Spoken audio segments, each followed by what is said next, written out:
Let's see. How you doing there, big boss? I'm doing good. How about yourself? Doing good, Will. Glad to have you on here. Will is a cat that I've actually done a couple shows with for promotion shows. He's a big time, still guerrilla style promoter out there in the ATL. You still in ATL right there, Will? Yeah, I'm from Austin, Texas, but I live in Atlanta. Yeah, got you. But he's on that street game for he's still doing the hip hop thing. One of the rare cats that is still on the streets when it comes to promoting hip hop. To the degree it is. A lot of cats are going strictly, virtual, social media, but he's one of them. So it's big. Glad to have you here, boss. Definitely appreciate you having me. No problem. So the subject is kind of I won't say unique, but it's something that is talked about on the underlying current. And I want to talk to you both real quick because both you guys are, Black entrepreneurs running your own businesses or whatnot. To give a little bit of backstory before I ask the discussion questions, it actually was something that me and Lennon was doing. He put up a post asking about, who wants to do a podcast, right? Mm-hmm. And I responded, just in general saying, I do that right now. You should come on with me, check it out, see how I'm doing it. Maybe, it'll kind of inspire you. And said, no problem. And then he got a lot of hits on that actual post. It came back up. I saw it again and it reminded me, let me remind him, what's the day and everything. So I hit it. And I think I did a question mark, and it was I accidentally messed up the whole thing. It went to him, and when he saw it, it was the post and the question mark. Now he took it as, "Hey, dog, I'm not stealing your idea. This is just something I was asking about." You know what I mean? And I was like, "Nah, man, it's not like that. Of course, you know what I mean. That's not the real thing." And it blew over. It was nothing crazy. But the funny thing about this, it did have me thinking, like, that's how brothers do think on all ends when it comes down to kind of working together. You know what I mean? It's not, hey, I just want you to kind of check it out, see how I'm doing, and maybe you get your stuff going. If it gets rolling, hey, come back to me, you know what I'm saying, that kind of thing. It's automatically like, yo, you know what I'm saying, another brother is going to, stepping on my shows, or you got to follow what I'm doing, and the attitude is not together, and I don't see that with other minority groups, you know what I mean? Most minority groups I see that with, I see them working together to some degree or another. I got my restaurant going, well, let me help you with some stock at least, you know what I mean? So you can get your stuff going, give you some advice of what worked for me, and we both get it, you know what I mean? And we work together. I'll get a kickback or something, I don't know, something along the lines to work together to get you going. Why do y'all think that is the case on both ends, LC, let me start with you. Go ahead. So yeah, no, I definitely feel like it's a situation that we got to figure out as a culture. I'm sure Will's going to say that in the music industry, a lot of artists are out there trying to get their shine and they're trying to make their name bigger. And so if I'm out there as a solo artist and you're a solo artist, yep.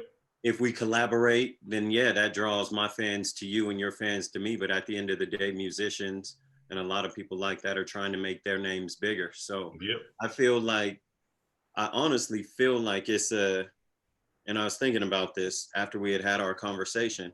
Yep. I think it goes back, and so I'm gonna tie my answer into what Will's doing and how our conversation went. But I think when we're young, I think especially as young men, everybody's trying to make their mark. And I think in the world of, all of us came from major cities. I feel like with that said, I know that when I was young and I was into music, I wasn't really good at it, but I was still, everybody else was out there in the cypher. So I jumped in the cypher and I tried to throw my bars in there. Yep. And even in, 7th, 8th grade freestyling, it wasn't like, hey, let me show you my talent. Yeah. It was, hey, let me talk bad about your shoes or talk bad about your haircut to make me look better. Yep. And I think that competitive mentality of I got to do what's best for me to make me look best. I think when we develop that as kids, it manifests itself as adults in the business industry. And then people start thinking, okay, well, if I could do this show by myself and the promoters have already told me they got a $5,000 budget, then why would I want to work with this cat and give him 2 and I only take 3 when I could do the show by myself for 5? And I feel like it's that competitiveness in the sense of, at the end of the day, everybody wants to further their brand and grow their brand and their recognition. But I think the mentality is lost in the fact that there's enough out there for everybody. Go ahead, Will. I mean, at the end of the day, we have to really like this is the thing that's going on with the black community, period. Like we have to have our oppressor own up to what they've done to us. And until we are ready to talk about that, there's nothing really to talk about. Like Willie Lynch really happened, social engineering really happened. They really divided us. The prison industry, the Justice Department is in business with the music business. You know what I mean? Like Mm-hmm. so we all socially engineered to be like this, to be divided. You know what I mean? Mm-hmm. So the point blank period, that's where it's at with me. Yeah, true, We true. we, we Gotcha. were formed like And this.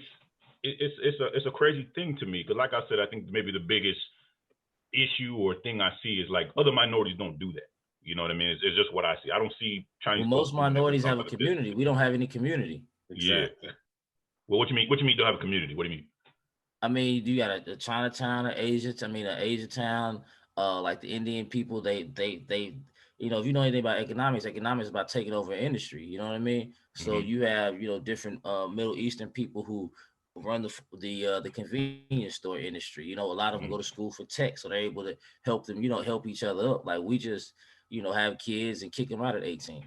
Mm-hmm. That's crazy. That's a sad fact, and this is why this topic was controversial to me, and I was like, damn, should I even do it? But it's wow, it's crazy to think like that. You know what I mean? I do. Lenny, you were saying a lot of things that I definitely agree with when it was the part of well, both you said it. I'm sorry. Was kind of obstructed, known since when we were young. To be that way, but also we don't do that to other cultures though. I don't understand that. Like you were saying, okay, that's the way it is. Economics is the way it is. But how come that's not the same attitude we have to other cultures? You know what I mean? A quick example I'll give you is when I was running my little shop I had a couple black folks come to me and offer, hey, let me get a sample, let me get this and all that kind of things. And I said, hey, I'm not able to really give a sample just off the bat right there. That affects my cost. But I'm good. I've got a lot of good reviews. Let's go ahead and try this out. It'll be good. And then they, with an attitude, showed me their ass, turned around and walked away. But then I come to find out they went right to the white man and bought their stuff for double the price. You know what I mean? In my case, it was Jumbo Juice. And my case was a juice place. And then they went over to Starbucks and paid $8 for it. You know what I mean? So how come that's not how we act to other cultures, though? Go ahead, LZ. Yeah, I feel like there's a sense of entitlement. I feel like people think they're owed something because, oh, it's a brother's shop. It's a brother. He's gonna hook me up. It's like the homie hookup mentality is kind of taking over our culture, and there's no accountability. Nobody's willing to just say, okay, you're doing this to make money, so I'm gonna just go ahead and cut the check and pay full price. I just think that, and I know, and the funny thing is, the irony of what you're saying is, I have friends that have asked me, oh, when you get the clothing line started, can I get something? And then I've also got friends that have said, hey, when the clothing line launches, let me know and I'm ordering.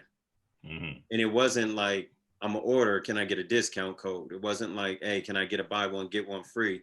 They're like, to show support, I'm just gonna go out and cut the check and pay full price. Yeah. And so I think there's a messed up mentality, like, okay, it's a black owned business, he's gonna hook me up. And then when they don't get that, then it's kind of like their way of turning their nose up at you and going and spending their money somewhere else. Wow, when crazy. They're already in the shop, you got what they want, they're in the shop and they got the money, so why not make that transaction? It's just, sure. I think it's just a messed up ideology with society right now. People feel like they're on top of this stuff. Go ahead, Will. No, I mean, I like, to me, everything goes back to social engineering and just like, we messed, like, there's no other race or group of people who were abused mentally, physically. And if a female is raped, if a little boy is raped, there's usually counseling or something for them. You feel what I'm saying? Black people, we were never able to do that. They said pick ourselves up by our own bootstraps. You feel what I'm saying? So it's like we just have to come to a situation where we unlearn and relearn what we have been taught by our oppressors. And in today's terms, with the aspect of technologies, enlightenment, a little bit more education on that, what is your recommendation? Like, what can we do to even go as far-fetched as possible? What do you think can be done if the world was perfect? We all need to move to Atlanta. You know, we out here winning, man. Black people out here helping each other. Like, you know, I think that it was crazy. I was working for a doctor. I was doing videography, black doctor. That's why I moved here. Because I work for black. I got another black doctor I work for. I do her magazine. I do marketing for a magazine. And this particular black doctor we were talking about, I don't know if any of y'all have been to Atlanta, but Buckhead is like the Richie, you know, the where you got the Lamborghini trucks and the, you know, the Bentley dealerships and all that type of stuff, right? Yep. And she was saying how they don't it was a dump 20 years ago. You feel what I'm saying? So if they can build that up in 20 years, why can't we take our black dollars back? What is $1.3 trillion that we spend on, you know, Nike, Gucci, everything else? You know what I mean? Like we take that money back and provide jobs and opportunity for people. You feel what I'm saying? Like, I'm actually working on a company. It's EFF, Anytime USA EFF, and we're economic freedom fighters, and that's what we're doing. And the whole part of it is to market it to where it's a cool thing where you over here getting money. Like, you know, I joined economic freedom fighters and I learned this trade. They taught me real estate. They taught me this, or, you know, I invested into their corner store chain. You know what I mean? Like, we got to show black people how to get money because, like me, I'm from the streets. You feel me?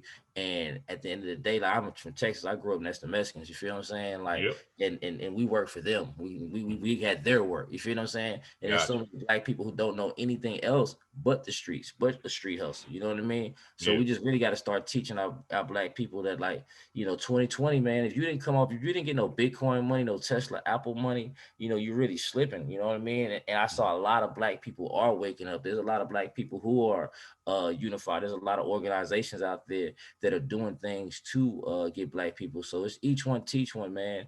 And I'm hoping my company can help promote it to the masses so we can have our own African towns and stuff like that, like my brothers in Seattle are working on. Nice. LC? Yeah, no, I agree. I think ultimately we just gotta come together. He made a real good point when he said you can go to most major cities around the country and see a Chinatown or a neighborhood that's predominantly ran, you know, markets, shoe stores, clothing stores, all sorts of stuff, all kind of controlled by that same nationality and that same race.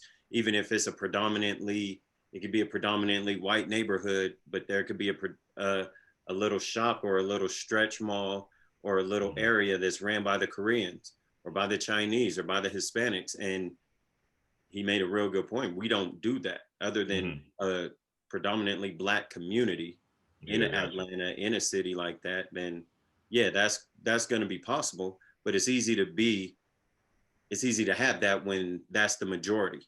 It's not easy to have that when the minority needs to move in and come together. And I think that coming together is the biggest absence, is there's not that unity amongst the black community like there is in the Asian communities, Hispanic communities, Middle Eastern communities. So no, I think he's right on. I love everything he said. I see. I've always been a cat that always talked about education. You know what I mean? Any kind of way to sit there and get more education to these actual things. I mean, we could talk about a lot of things, how we've grown up, a lot of things of how we've learned the streets, all that kind of thing. But how I've always approached, especially now in the latter years of my life, is copy off who's doing good. You know what I mean? I don't have to be a white man or a Middle Eastern man automatically or Uncle Tom because I'm learning economics, like Will said, because I learned how the things work. I'm learning how you doing stuff. You know what I mean? I'm learning how it's working for me. I can do it just like you. And that's why the case has always been for me is, why are we still having all these problems? I think the advancements are there. I do think the opportunities are there. Yes, I'm not going to say we're equal, you know, it's everybody, but we're not down here. You know what I'm saying? We're a little under you, but we're still up here, but we can bring ourselves up to here. We have to get that, you know, that small little duration that still hinders up a little bit. And like I said, I think enlightening ourselves, educating ourselves, looking out what's going on, and applying to what we have in our situation in our neighborhoods. You know, just they've been copying off us for years. Why can't we copy off them? You know what I mean? All this stuff and, you know, bootlegging our stuff and making money off us for all these years. Hey, what have you been doing? I'm gonna sit there and find out what's going on with, like Will said, you know, the Bitcoins of the world, the cryptocurrencies of the world, everything that's going on, and I'm gonna apply it to myself. I'm bringing it to my community as well as spread that knowledge, you know, and stop this mindset, stop this mentality, because I don't want to sit there and come through and talk to somebody and automatically be on guard because he a brother. Oh, okay, what's he up to? Why is he doing this? Why are you trying to get off me? Well, how you trying to hustle me? You know what I mean? That kind of attitude. I want to basically not be surprised when we find out there's a black doctor. Yeah, the If we find brother a black Landon doctor, said we almost something deep. celebrate. Go ahead. Yeah, the brother Landon said something deep, and it's a key word. And as an economic freedom fighter, the first step to be an economic freedom fighter is accountability. Exactly. Nobody's being held accountable. Yeah. We just got through with an orange head president. You feel what I'm saying? In the Congress of him, they're not accountable for what they do. They're passing laws and doing things to screw us over. People aren't accountable for how they run their business, how they raise their family. You got women and men on fucking Instagram and Snapchat, letting their kids do the busted challenge and stuff like that. You feel what I'm saying? Yeah. Rap, Yes, sir. vulgar rap songs. It's like, black people, we are really insane. I mean, just think about it. Like, I'm ashamed of it. But like I said, I only had two options: either working 9 to 5 or the streets. You feel me? So the music bit has saved my life. But I'm ashamed of it because think about how ignorant people we are and crazy that we sit and listen to genocide music about killing another black man. But as soon as your cousin get killed, you feel, oh, my cousin, it's wrong. Why they doing? But you sit around and shoot him up, bang bang. You feel what I'm saying? Yeah, Like, all that. Like, yes, but nobody's talking about it. No. We have to change the narrative and make it look cool, until we wake up, and I understand it. I look at both sides of the field. I understand. I grew up in the street, so I love street music. I prefer more D-boy, Jeezy type of drug selling type of than, I'm gonna shoot you and the op this and I keep a Glock. Like, you can't expect nothing from that type of energy. Yeah, exactly. LC? I think really ultimately we just gotta, it has to be a community involvement effort. I think that people need to stop looking at everything as a competition and just realize that there's strength in numbers. Exactly. Obviously, Ron, you and I know, like, I was a Warriors fan back in the late 90s, early 2000s, and that whole run with David Barron and all them, and just the strength in numbers concept, not so much just in a sports aspect, but in reality. In reality, the more like-minded individuals you could get, and that's where I think things like freedom fighters and people that come together with a similar mentality, and everybody's in this group to help somebody else. Okay, I'm good at this. It's a skill that you want. I'm gonna put you on. And I'm not just gonna explain it and be like, okay, here's how you do it. Look, come follow me. Come shadow me.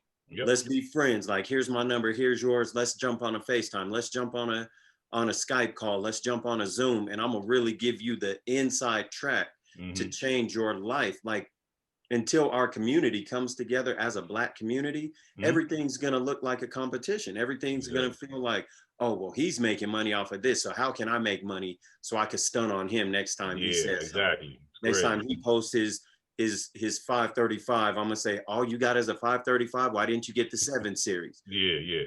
Instead, I could be like, hey, take care of that 5 series, and I'm going to show you how to flip this and make this extra bread, trade that in to get you a 7.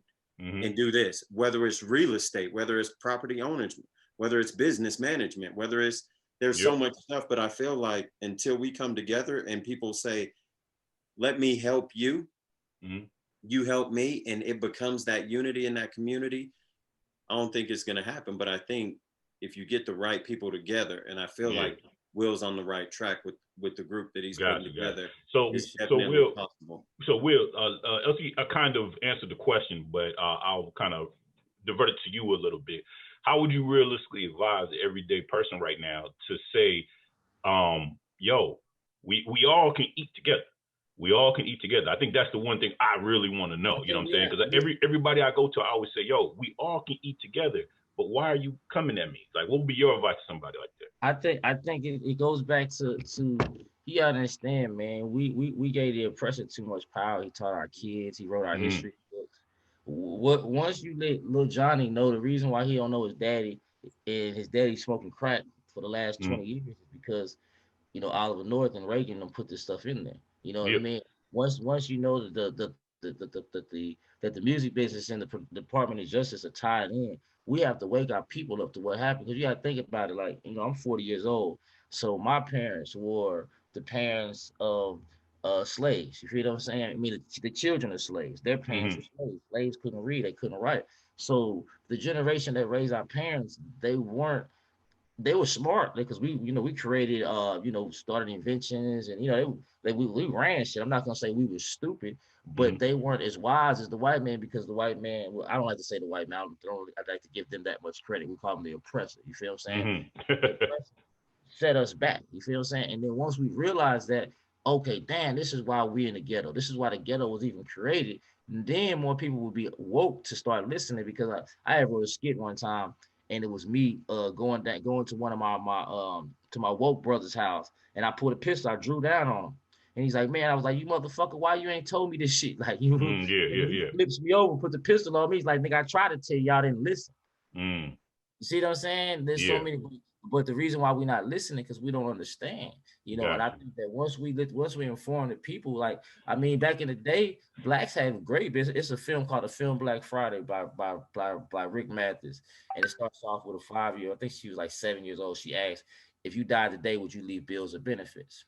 And the documentary broke down, where we were before, how we got here, and what we could do.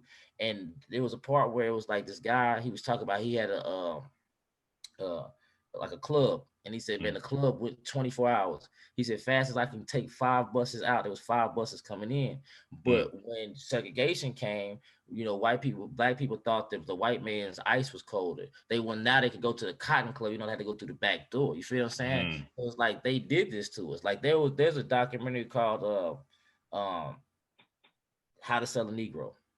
I don't know if y'all ever seen that. And basically, it was a documentary that the government put out to convince white people that y'all need to sell and do business with black people, because black people, they pay their bills on time. That's why they spend so much money in the music business. Most black people have record players in their house. They all have refrigerators in their house. So it's like we are a lucrative business. You feel what I'm saying? And we didn't see it, and they played us, man. It's like if you see a sucker, like, but they feel we were suckers. Like, if you see a sucker, you're gonna play that sucker every time. Got you. Yeah, true. All right, absolutely, guys, man. It's a crazy thing. We got to end it there, but honestly, it's a conversation I would like to continue having, or having again. In the utopic society where I want to believe, I really do think that, I want to call us the new black man, this new version of us, or the new brothers. Not only in practice, but also going to our kids and having them, hey, this is what you got to do, and sending them the right way, instructing them the right way of how to make sure, this doesn't go to another generation, another 2 generations. Brother LC out there, he's a basketball coach, basketball advisor to youth right now. Brother Will, you out there, I know you got your little girl out there, I know you're setting her right. I mean, that's what we can do. Make sure the next generation, everything we do and everything we practice, is the right way. And I think we could do it. That's the bottom line. That's good to hear. Brother LC, Brother Will, great conversation. Thank you much for having me. Thanks so much for coming in. We good to go. We're going to do this again. Absolutely, man. Thanks for having me. I appreciate it. Thanks a lot, bro. Y'all have a blessed day, man. All right, y'all, Sidebus Social. Hit it down below. Follow me. Get notified. Subscribe. We're going to do this again. You know why we're here. Thank you much. See you next time. Yes, sir.